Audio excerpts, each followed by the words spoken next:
हम लोग सर्वागसम पढ़ रहे हैं। Yes sir. सर्वागसम का 2 क्लास हो चुका है। कौन क्लास हो चुका है? और उस 2 क्लास में पहले हम लोग सर्वागसम का कंसेप्ट जाने की होता क्या है, कैसे हम जानेंगे कि ये 2 आकृति सर्वागसम है, ये जाने।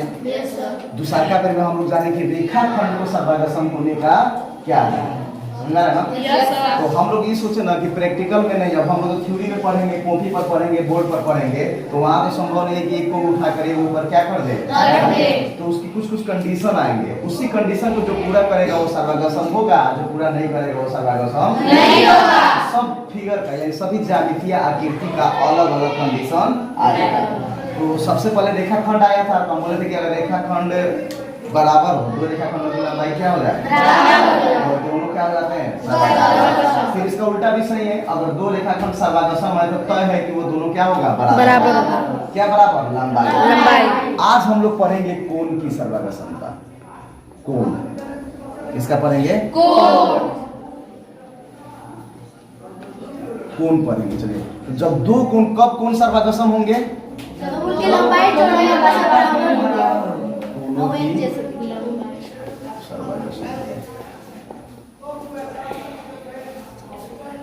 तो देखिए कोनों का क्या होता है, दोनों का लंबाई चौड़ाई नहीं, 2 कोनों की माप अगर बराबर हो जाए, जैसे एक 30 डिग्री तो वो भी 30 डिग्री।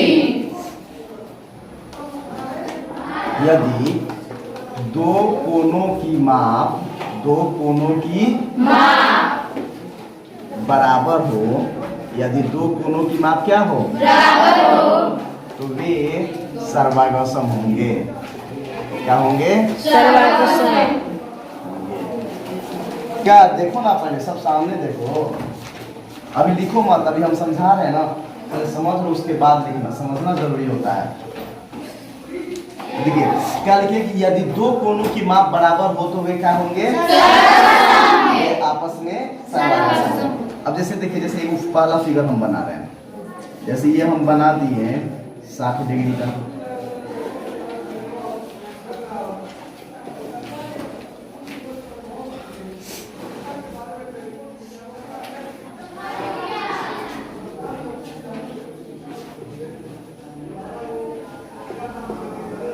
ये भी बना दिए कितना डिग्री का, 60 डिग्री का। ठीक है, एक दूसरा फोटो हम बना देते हैं,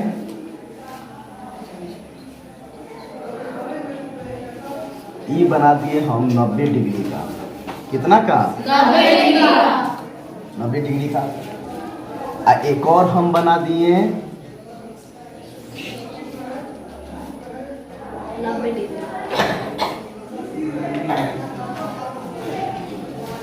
90 डिग्री का। 2 हो गया। Yes sir. अब चलिए एक और फोटो हम बना देते हैं,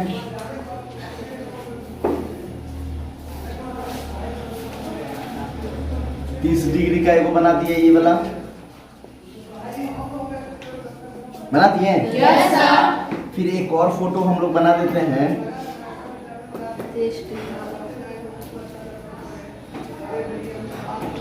इतना ही, ये बना देते हैं हम 60 डिग्री।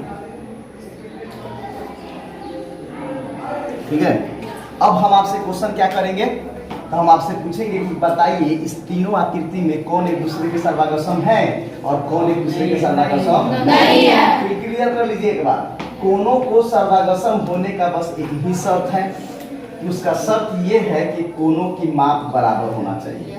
जिस तरह रेखाखंड को सर्वागसम होने का शर्त क्या था कि रेखाखंड की लंबाई बराबर चाहिए। हाँ, 5 का तो वो भी 5 का, 10 सेंटीमीटर तो वो भी 10, 2 मीटर तो वो भी 2, ये लंबाई बराबर तो वो सर्वागसम है। ठीक उसी तरह कोण में क्या है कि कोनों की माप बराबर होना चाहिए। अगर एक 30 डिग्री का है तो दूसरा को 30 डिग्री का होना चाहिए, तब हम कह देंगे कि वो दोनों क्या है, अगर एक 50 डिग्री का है तो दूसरा को कितना डिग्री का होना चाहिए, हम कह देंगे कि कौन हुआ वो सर्वागसम। अब जैसे पहला फिगर है, देखिए 12 सा बनाया है और ये छोटा सा बनाया है, लेकिन एंगल दोनों का क्या है, बराबर। कोण दोनों का क्या है, बराबर। तो बताइए दोनों सर्वागसम है क्या? बस आपको क्या देखना है, कोण बराबर है। तो ये भी 60 और ये भी 60, इसलिए क्या कहलाएंगे, सर्वागसम। अच्छा, ये सर्वागसम है कि नहीं है? ये भी 90 और ये भी 90। अच्छा, ये सर्वागसम है कि नहीं है? यह सर्वागसम नहीं है तो इस तरह लिख कर काट देंगे, ये सर्वागसम नहीं है, लेकिन यह सर्वागसम है, और ये भी सर्वागसम है। समझ में आ गया? यस सर, तो कोनों की सर्वागसम तो समझ में आ जाएगा। यस सर, इसलिए कोनों की माप क्या देखना है? बराबर। तो हम कह देंगे कि यह कोनों की सर्वागसमता है। अगर दो कोनों की माप बराबर हो तो वह दोनों कोण क्या होते हैं? सर्वागसम। इसका उल्टा भी सही है। उल्टा क्या कि अगर दो कोण सर्वागसम हो जाए तो तय है कि कोनों की माप क्या हो जाएगा? बराबर। जैसे मान लेते हैं हम यहाँ कुछ नहीं लिखे, कोण यहाँ लिख दिए x, कह दिए कि दोनों आकृति सर्वागसम है, तो बताइए यहाँ कितना डिग्री है? कौन कह रहा है 90 डिग्री? 60 डिग्री ना होगा? यस सर, जब दोनों सर्वागसम है कोण है तो सर्वागसम तभी हुआ होगा जितना डिग्री ये होगा, क्योंकि एक ही को शर्त है कि कोण क्या होना चाहिए? बराबर होना चाहिए। तो ये 60 है, तब ये 60 होगा तभी ना सर्वागसम होगा। यस सर, इसलिए x की जगह पर क्या आ जाएगा? 60 डिग्री। तो समझ में आया? उल्टा भी देखना, कोण बराबर तो सर्वागसम हो जाएगा, और सर्वागसम है तो कोण बराबर होगा। रेखाखंड की लंबाई बराबर तो सर्वागसम होगा, और सर्वागसम रेखाखंड है तो लंबाई क्या होगा? बराबर। ये ध्यान रखिएगा, ठीक है? इसे हम निकाल देते हैं। अब नेक्स्ट हम लोग पढ़ेंगे किसका सर्वागसम? वर्ग की। वर्ग का। किसका? वर्ग। अच्छा, इसमें कितना आदमी वर्ग के बारे में जानते हैं? वर्ग किसे कहते हैं?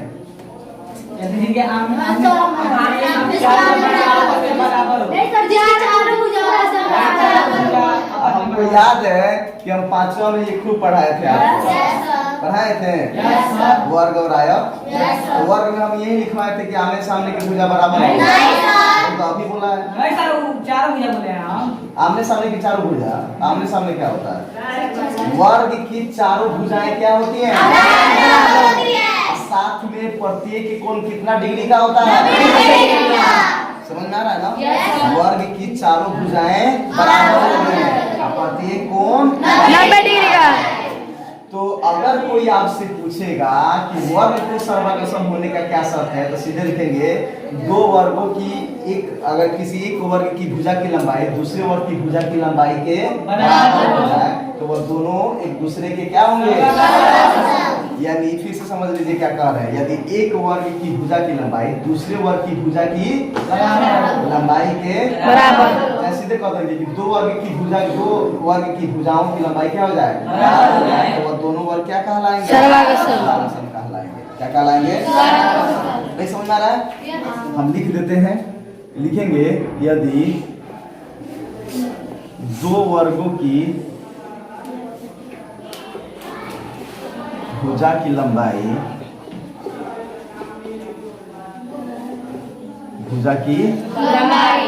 बराबर हो तो वे सर्वागसम होंगे। क्या होंगे? सर्वागसम। आप जानते हो वर्ग का प्रत्येक कोण कितना डिग्री होता है? 90 डिग्री।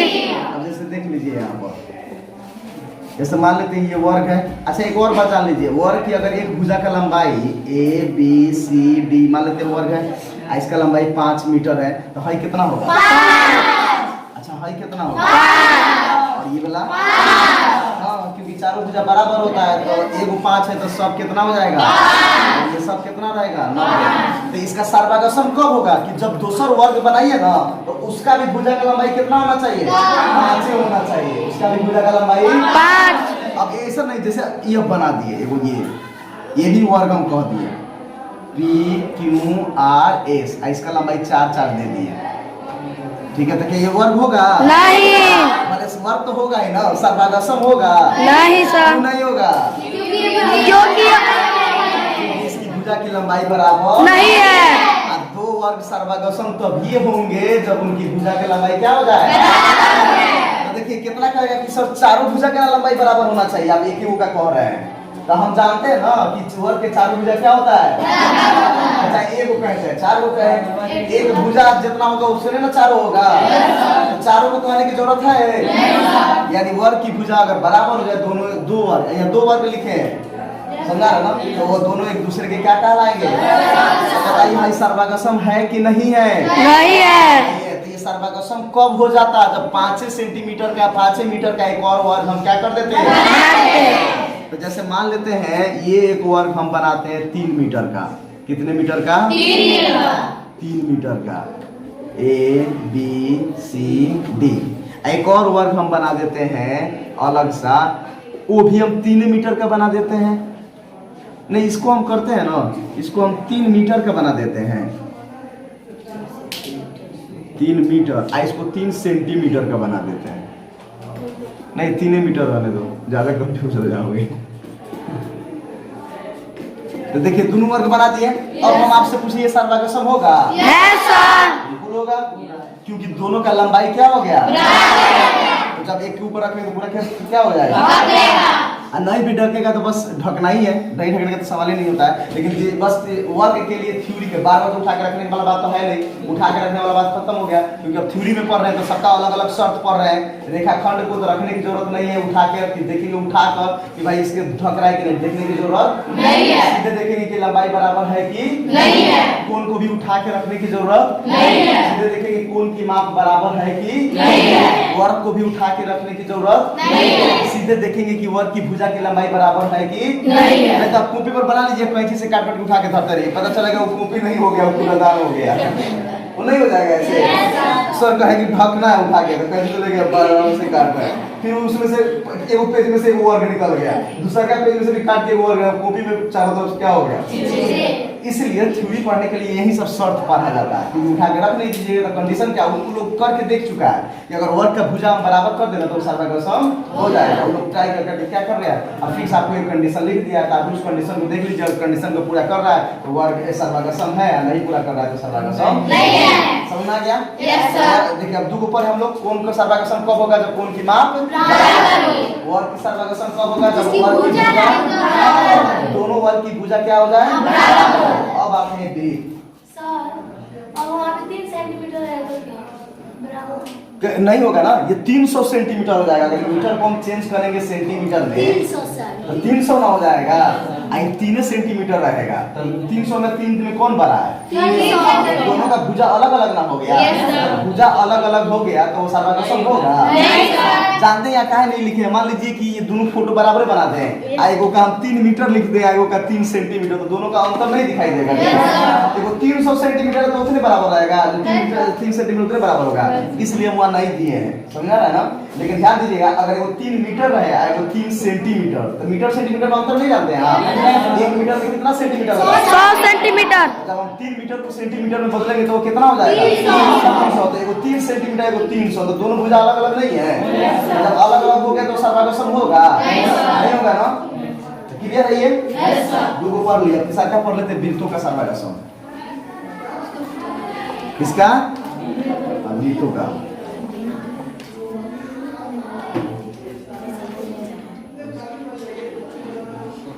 देखिए वृत्त क्या होता है, तो देखिए वृत्त बनाने के लिए हमको एक निश्चित बिंदु चाहिए, केंद्र चाहिए रहता है, और उस केंद्र से जो प्रकार देखे है ना आप लोग, उसको लेकर ऐसे नचा दीजिएगा तो क्या बन जाएगा? हाँ, यहाँ पर रख कर ऐसे लेकर वो क्या कर देते हैं? नचा देते हैं। तो यहाँ पर ये क्या हो गया? वृत्त बन गया।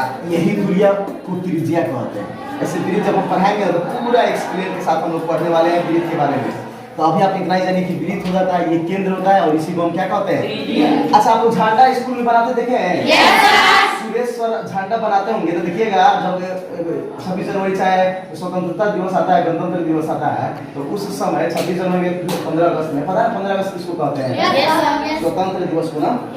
26 जनवरी उस दिन सुरेश्वर क्या करते हैं? वो लकड़ी में धागा बांध लेते हैं, आप लोग देखें के लिए उसको हिला देते हैं, इसे नहीं नचा देते हैं गोलका बनाने के लिए। तो जो लकड़ियां बांधते हैं उसी को हम वृत्त का केंद्र कहते हैं, वो हो गया केंद्र। जो रस्सिया होता है वही क्या हो गया? त्रिज्या। त्रिज्या उसी रस्सिया के सहारे से चारों तरफ से वो गोल बना दिए, तो उसी को कहते हैं वृत्त। और वही वृत्त का परिधि भी होता है। वृत्त का क्या होता है? और वो जो निश्चित बिंदु जहाँ पे लकड़ी खड़ा किए हैं वो हमारा केंद्र हो जाएगा, और जो रस्सिया है वो वृत्त का क्या हो जाएगा?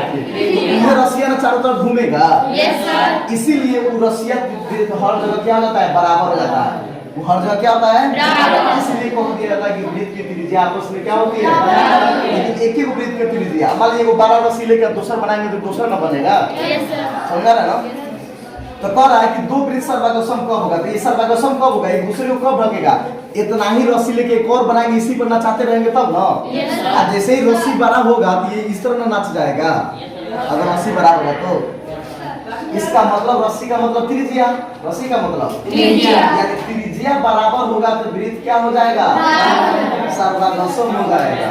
यानी वृत्त की सर्वागसमता के लिए क्या शर्त आया कि दोनों वृत्त की त्रिज्या क्या होना चाहिए? बराबर होना चाहिए। अगर दोनों वृत्त की त्रिज्या बराबर है तो वह दोनों वृत्त क्या होंगे? सर्वागसम होंगे। क्या होंगे? सर्वागसम होंगे। समझ आ रहा? सर्वागसम फिर से देखते हैं। रेखाखंड की लंबाई बराबर होना चाहिए। रेखाखंड में क्या होना चाहिए? कोण, तो कोण की मान बराबर है। एक 30 डिग्री तो दूसरा को 30 डिग्री। वर्ग तो एक भुजा वर्ग का दूसरा के वर्ग की भुजा के एक वर्ग का भुजा 5 मीटर है तो दूसरा का वर्ग का भुजा कितना होना चाहिए? तब वो दोनों वर्ग क्या कहलाएंगे? अब आते हैं वृत्त। तो वृत्त की सर्वागसम होने के लिए शर्त ये आया कि अगर उनका त्रिज्या एक वृत्त का त्रिज्या दूसरे वृत्त की त्रिज्या के बराबर हो तब फिर वो दोनों वृत्त क्या कहलाएंगे? सर्वागसम। जैसे ही त्रिज्या बढ़ेगा तो वृत्त दोसर हो जाएगा, तो वो एक दूसरे को ढकेगा नहीं। सबका कंसेप्ट कहीं ना कहीं जाके ढकने पर ही रुकता है। उसी के हिसाब से ये कंडीशन बनाया गया है। कंडीशन ऐसा बनाया गया है कि उस कंडीशन को पूरा करेगा ना तो तय है कि उसको क्या कर देगा? ढक देगा। अब जैसे वर्ग है तो 5-5 मीटर का बनाएगा, दूसरा को 5-5 का बनाएगा तो उसके ऊपर रखेगा, ढक नहीं देगा। तो इसलिए कह दिया कि वर्ग का भुजा की लंबाई बराबर होगा तो सर्वागसम हो जाएगा। रेखाखंड है, जितना का रेखाखंड लीजिएगा उतना ही का अगर ढक गए तो ढक नहीं देगा, इसलिए वो सर्वागसम है। कौन है? जितना डिग्री का बनाएगा उतना ही डिग्री को रखेगा तो ढक नहीं देगा, इसलिए वो सर्वागसम है। तो वो कहीं ना कहीं जाकर मकसद उसका क्या है? एक दूसरे को ढकना। समझ आ रहा है? तो वृत्त का सर्वागसम समझ में आया? क्या बराबर होना चाहिए? अगर दो वृत्त की त्रिज्या बराबर हो तो वो दोनों वृत्त एक दूसरे के क्या कहलाएंगे? अच्छा, हम ऐसे भी क्वेश्चन कर सकते हैं आपसे कि मान लीजिए दो वृत्त सर्वागसम है। मान लीजिए दो वृत्त क्या है? और एक वृत्त का त्रिज्या 7 है तो दूसरा का वृत्त का त्रिज्या त्रिज्या बराबर हुआ होगा तो अभी वो सर्वागसम होगा। अगर वृत्त का त्रिज्या बराबर नहीं होता तो सर्वागसम होता नहीं। सर्वागसम है तब है कि उसकी त्रिज्या क्या होगी? समझ आ रहा ना? अब हम लोग पढ़ेंगे मेन टॉपिक पर आता है जो हमको पढ़ना है,